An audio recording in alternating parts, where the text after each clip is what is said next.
Él es Antoine Griezmann, yo soy Rubén Ibeas, esto es Gris y Huddle en Mundo NFL y hoy en Gris and Friends tenemos a Alejandro Villanueva.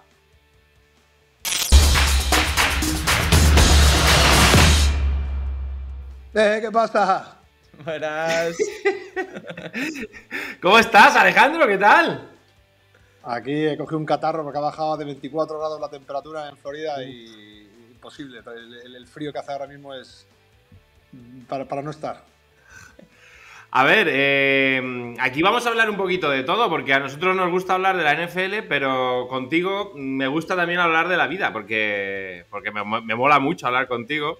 Nos lo pasamos muy bien aquel día en Phoenix. Antoine Griezmann, ya lo conoces, Alejandro Villanueva, hago las presentaciones y la primera pregunta es, ¿qué estás haciendo ahora? Porque ya te has retirado y ahora ¿qué estás haciendo? ¿Cómo te va la vida? Bueno, pues esto va a ser un dilema que va a tener que pasar Antoine cuando se termine su carrera. Todos los atletas tienen que pasar por este momento, es el momento inevitable que nadie quiere, pero que yo a lo mejor por haber tenido una carrera ya en el ejército y por no ser el fútbol americano algo que defina mi identidad, pues para mí es un poco más fácil salir de la mente de que soy un jugador de fútbol americano, que soy un atleta y volverme a considerar como el resto de las personas. Y eso duele mucho al ego, eso duele mucho cuando ya no vas a ir a un estadio y vas a tener que ir a aparcar como todo el mundo, y vas a tener que... No es lo mismo. Entonces, por parte de mi padre, él es militar en España, de la Armada Española, entonces siempre he tenido mucha inquietud y mucho amor por la milicia, sobre todo cuando era joven. Pero por parte de mi madre son todos agricultores, entonces a mí la agricultura siempre me ha gustado mucho. Cuando me vine aquí a Florida te empieza a entrar un poco el pánico. Esos son problemas de tarado, de gente que le ha ido muy bien en la carrera de fútbol americano. Pero empiezas a tener un poco el pánico de dónde está tu dinero, dónde tienes invertido tu dinero, todo lo que has ganado. La gente empieza a darte ideas y luego las estadísticas, sobre todo los atletas, no las puedes ignorar. El 78% de los atletas pierden todo su dinero. Entonces, a mí me ha gustado siempre mucho la agricultura y me he metido en el mundo de la agricultura y ahora mismo me está gustando bastante. Sobre todo porque la agricultura une mucho a los hispanos por todo el mundo, no solamente en Estados Unidos, pero también por todas las tierras en las que los españoles pues han ido andando, ya sea Cuba, ya sea Venezuela, Colombia. Entonces, el mundo de la fruta es un mundo que une mucho al mundo hispano. Estando aquí en Miami, pues es algo que me interesa bastante y así me dedico yo ahora mismo, después de la jugación americana. Pero estás bien, ¿no? Estás bien. Eso es relativo. Yo no creo en la felicidad, yo no creo en el altibajo. Eso es la vida, es innegable. Estoy vivo, me late el corazón, estoy hablando aquí contigo en un teléfono.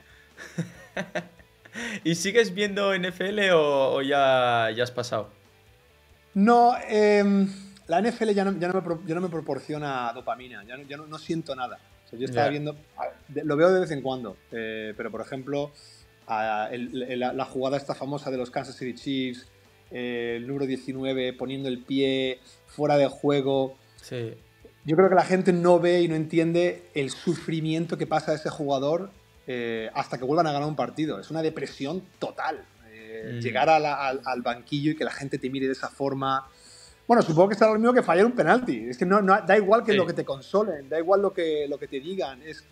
Te sientes una persona, qué sé. Entonces, no echo de menos, lógicamente, el dolor y el sufrimiento que viene con el fútbol americano, pero tampoco recibo nada cuando gano, porque no estoy jugando para ningún equipo. Entonces, me gusta ver la NFL para entender el negocio que es la NFL y para entender cómo funciona y para entender cómo está transformándose y cómo el fútbol americano va unido a la cultura americana y cómo intenta pues progresar no solamente en aspectos interesantes como es el tema del juego, el tema de las apuestas y también cómo está intentando crecer en Europa. Que esté aquí Antoine en un podcast de fútbol americano, eso quiere decir que están intentando crecer globalmente. Y va a ser muy interesante porque hay mucha gente que es anti-americano imperialista, anti-fútbol americano y solamente quiere ver el fútbol. Mira, has hablado de la jugada esa de Tony y yo te quería preguntar sobre la línea ofensiva, ¿no? Porque muchas veces escuchamos al quarterback que llama, no sé, igual 5 veces antes de que el center lance el balón. Y claro, para no salir antes de que lance el balón, si hay algún truco, alguna palabra o un grito diferente del quarterback para que todos sepan cuándo hay que empezar el movimiento. Sí, bueno, eso podremos hablar. Rubén sabe que puedo hablar de esto durante horas. El tema del snap count, ¿cuándo empieza la jugada? Yo creo que algo que la gente no entiende muy bien es que muchas veces los jugadores de la línea ofensiva no tienen mucha experiencia, porque es una posición en la que la gente se hace mucho daño. Entonces, tener los 5 linieros ofensivos originales durante toda la temporada es casi imposible. Entonces vas a tener una persona que está en el partido muy, muy nerviosa, muy porque lógicamente solo la puedes cagar como liniero ofensivo. Tiene que recordar la jugada. Tienes que pensar qué jugada es. Tienes que pensar cuándo empieza la jugada. Y luego tienes que saber a quién bloqueas. Entonces tienes que pensar demasiadas cosas en muy poco tiempo. Tienes 3 segundos para que te escuches la jugada, te des la vuelta, andes a la línea, te sientas en la línea, haces el análisis y luego tienes que acordarte cuando te dijeron la jugada, que algunas jugadas son larguísimas, de cuándo empieza la jugada. Entonces, la mayoría de jugadores tiende a ser conservador y no moverse por miedo a cagarla, porque lo peor es que seas offside. Si lo haces temprano, yo creo que no hay... bueno, como el quarterback no esté mirando y se le caiga la pelota, eso es una catástrofe también. Entonces, los jugadores suelen quedarse. Ahora mismo en la NFL también, muchos jugadores de college usan las manos para dar unas palmas. He visto mucho en college, sí.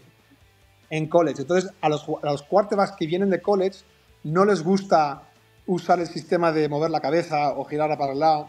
A ellos lo que les gusta es dar una palma, un segundo y se tira la pelota. Entonces, todos los jugadores, los 11 jugadores, tienen que estar alineados en cómo se va a empezar la jugada y, lógicamente, en qué jugada es y a quién tienen que bloquear. Entonces, al final, de 80 jugadas que tienes en el partido, 1 o 2 la vas a cagar seguro. Y entonces esperas que no sea una cagada en la que sea un penalti, porque eso, lógicamente, de luego al final te van a fundir el día siguiente.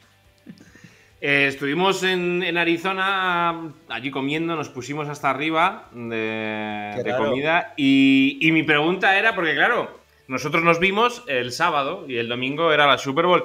La experiencia de comentar un escenario así o de estar en la televisión, que tú me decías, no, es que yo tenía ganas de saber cómo era esto, ¿no? Y demás. ¿Cómo fue esa experiencia? ¿Fue buena, fue mala o cómo fue?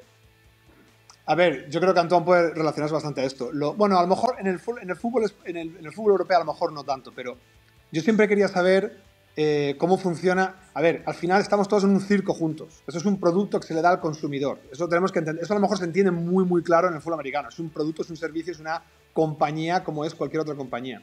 La compañía esa contrata a jugadores que juegan al fútbol americano y hace lo que tenga que hacer, pero también contrata a gente que pueda aumentar la experiencia del que está escuchando el partido para que le resulte más entretenida. Porque al final el fútbol americano es las Kardashians para hombres. O sea, no hay diferencia. Lo único que quieren es que tú veas el partido y que te guste. Entonces, el mundo del espectáculo, el mundo de la televisión, es bastante interesante en el sentido que te das cuenta que está mucho más programado y está todo mucho más, digamos, amañado de lo que yo creía. Yo creía que al final la gente le tenía manía a un jugador. A lo mejor uno de la COPE no le gusta a Antoine y no sé qué, y está criticándole porque no sé qué, no sé cuánto. Entonces yo creía al principio que eso era porque él realmente creía que yo era malo como jugador, pero luego te das cuenta que no, que lo hacen porque cuando necesitan atención, el criticar a un jugador o el ponerte en contra de un favorito, eso te hace subir mucho más en el mundo del espectáculo. Entonces a mí me gustó verlo de cabeza y decir, no, es que Stephen A. Smith no tiene nada en contra de los jugadores, solamente lo hace porque él está en el mundo del entretenimiento y a mí me pagan para que yo entretenga a la gente y tengo que recibir estas críticas siempre y cuando se suba la audiencia al final de cada partido. El partido, hablar en español en un partido de la NFL me ha dado de risa y además porque era mucho más, no sé, teníamos una botella de whisky, estaba viendo el partido. A mí no me cuesta hablar tampoco y además como no tengo referentes y no hay muchas expectativas tampoco, pues me lo pasé muy bien. Pero el mundo de los medios de comunicación, el mundo de intentar siempre decir algo que la gente se lo recuerde, eso es un mundo muy estresante. Y yo reconozco que no tengo la personalidad para ser comentarista, y entonces por eso fue una experiencia buena ir a Los Ángeles, que es la leche, ir a Phoenix. Me gusta mucho viajar por Estados Unidos. Como europeo no viaja mucho tampoco por Estados Unidos y he tenido la ocasión de poder conocer a la gente. Y entonces para mí fue Los Ángeles. Yo quería conocer Los Ángeles, yo quería ver cómo era la cultura de Los Ángeles y eso fue un objetivo cumplido. Última pregunta de mi parte, otra vez sobre el juego. Has tenido dos quarterbacks, uno que era más de pocket, ¿no? El Big Ben, no puedo decir su apellido porque es muy, muy jodido. Y has tenido al mítico Lamar. Para ti, ¿cuál ha sido como el más complicado de proteger? El más complicado, lógicamente, Lamar. Lamar es mucho más complicado para un liniero ofensivo. La gente no aprecia a lo mejor mucho la tecnicalidad del juego, porque es muy difícil y muy complicado y a la gente le aburre. La gente quiere ver un touchdown, la gente quiere ver a alguien llevarse las 100 yardas, pero la gente no entiende cómo funciona más o menos el pocket de un quarterback. Entonces, un quarterback tiene que mantenerse en un pocket más o menos de 5 a 6 yardas. Porque tú tienes que tener en cuenta que tú vas hacia atrás y el defensor va hacia adelante. Estaré así y me tiro ahí 10 yardas. Hacia atrás. Hacia atrás. 10 yardas hacia atrás. Mientras él va para adelante. No, pero entonces por eso Lamar le importaban menos las 10 yardas. Él lo que quería era tener libertad.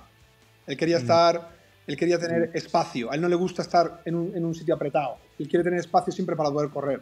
Y entonces por eso lo que hace un quarterback, bueno, lo hace Aaron Rodgers, lo hace mucho, es echarse para atrás. Te echas para atrás y ganas tiempo, porque la coge en 8 yardas y la tira a 12, pero el defensor no tiene tiempo en 12 yardas a llegar al quarterback. Pero creo que pasa que hay veces que no puede tirar la bola y entonces es muy complicado. Entonces te empiezas a sentir muy inseguro de dónde está el quarterback.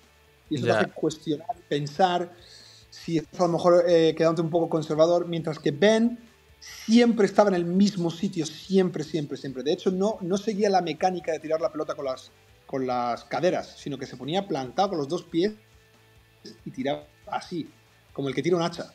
Y por eso para nosotros se hace mucho mejor. Pues Alejandro, como siempre, tío, muchas gracias. Ha sido una maravilla tenerte por aquí. Como siempre, eres súper didáctico en todo lo que cuentas. Que me alegro mucho de poder hablar contigo. Porque soy el único jugador que puede contar esto. Es el único motivo. Seguramente si estuviese en la mitad de los jugadores, que serán algunos años, habrá más hispanohablantes, a lo mejor seré uno mediocre. Pero es que ahora mismo soy el único que puede hablar de esto. Oye, y ahora yo qué se me ocurre. ¿Y tú tendrías una pregunta para Antoine? ¿O te pillo aquí así y no tienes una...? Es que tengo miles. No, tengo miles. Claro, tengo miles porque yo ahora mismo tengo mucha curiosidad por Francia. Tengo mucha curiosidad por Francia. Por la política francesa, por la cultura francesa, claro. Estuve siguiendo la réforme de la retraite constantemente. Me gusta mucho... a Francia lo veo diferente que con otros ojos cuando era pequeño. Entonces tengo más preguntas sobre Francia y el ser francés con madre portuguesa, por lo que entiendo. Sí. Eso me atrae mucho más. A mí el mundo de gente que nace en un lado, acaba en otro lado...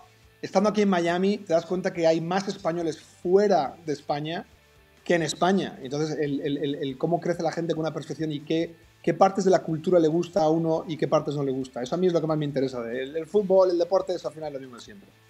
Pues la próxima vez que nos veamos con una copita de vino, pues hablaremos de todo eso y yo más feliz que... ¿Puedo estar yo o vais a hablar en francés? Si vais a hablar en francés, no paso. Lo que sea.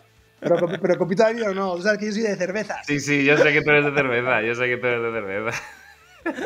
Y yo. Bueno, hasta luego. Un abrazo. Hasta luego, Alejandro.